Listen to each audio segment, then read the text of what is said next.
ছোটবেলা থেকে বড়দের মুখে একটা কথা শুনতাম যে হাতি বেঁচে থাকলেও তার মূল্য কোটি টাকা, হাতি মরে গেলেও তার মূল্য কোটি টাকা।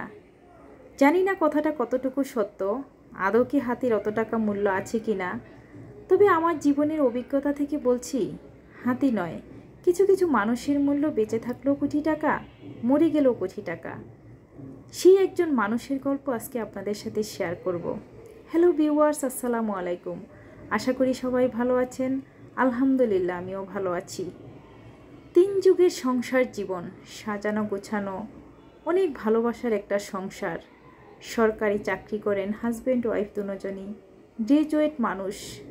এত সুন্দর সাজানো সংসারে হঠাৎ যে কালবৈশাখীর ঝড় নেমে আসবে সেটা তার চিন্তাতেও ছিল না, তার কল্পনাতেও ছিল না।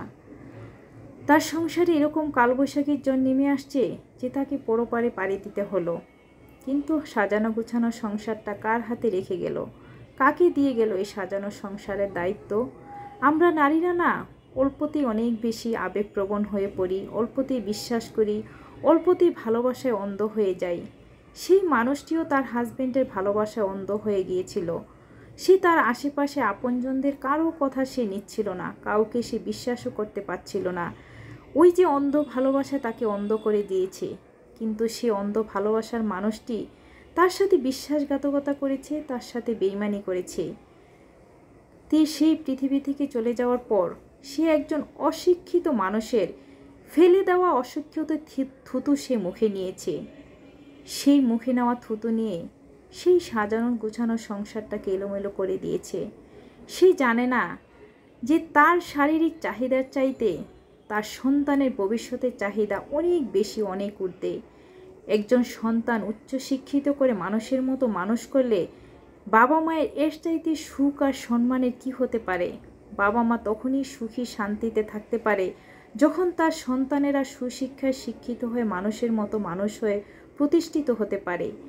যেখানে তার স্ত্রী চলে যাওয়ার পর তার সন্তানদের মানুষ করার কাজে তার নিয়োজিত থাকা প্রয়োজন ছিল, সেখানে তার শারীরিক চাহিদার জন্য সে অশিক্ষিত মানুষের অশিক্ষিত থুতু মুখে নিয়েছে। এই সাজানো গোছানো সংসারের দায়িত্ব হাতে দিয়ে যে পরপারে চলে গিয়েছে সেই মানুষটি সরকারি চাকরি করত। ওই যে বললাম না যে মানুষও কখনো মরে গেলেও কোটি টাকা হয়, বেঁচে থাকলেও কোটি টাকা হয়। সে বেঁচে থাকতেও কোটি টাকা কামিয়েছে, তার মৃত্যুর পরও তার সে কোটি টাকা কামিয়ে দিয়ে গিয়েছে। সেই কোটি টাকার মালিক হয়েছে কে জানেন? তার হাজব্যান্ড। তার সন্তানরা সেই টাকার মালিক হতে পারেনি।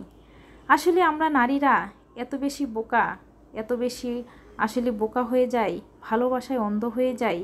আসলে মানুষ চিনতে আমরা ভুল করি, মানুষ চিনতে আসলে অনেক বেশি ভুল করে ফেলি, যেটা নাকি আমি আমার জীবন দশায় দেখছি, আমার জীবনের অভিজ্ঞতা থেকে বলছি। নিজের সন্তানের চাইতে আপন এই পৃথিবীতে কেউ হতে পারে না। একজন সন্তানের আপন মা বাবা ছাড়া পৃথিবীতে আর কেউ না, আর একজন বাবা মার আপন সন্তানের মতো কেউ হতে পারে না।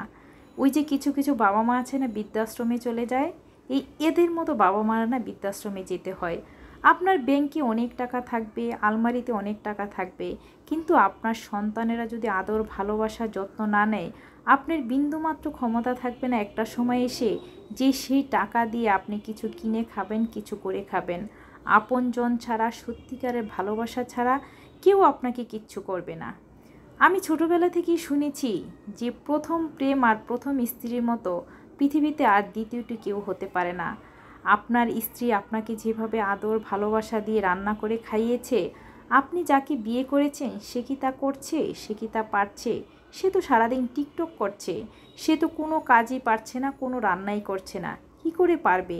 না আছে তার মধ্যে কোনো অক্ষর জ্ঞান, না আছে শিক্ষা, না আছে কোনো প্রতিভা, না আছে কোনো সামাজিক স্ট্যাটাস, না আছে কোনো ভদ্রতা, না আছে কোনো বিনয়ী, না আছে কোনো মায়া দয়া, কোনো কিচ্ছু নাই।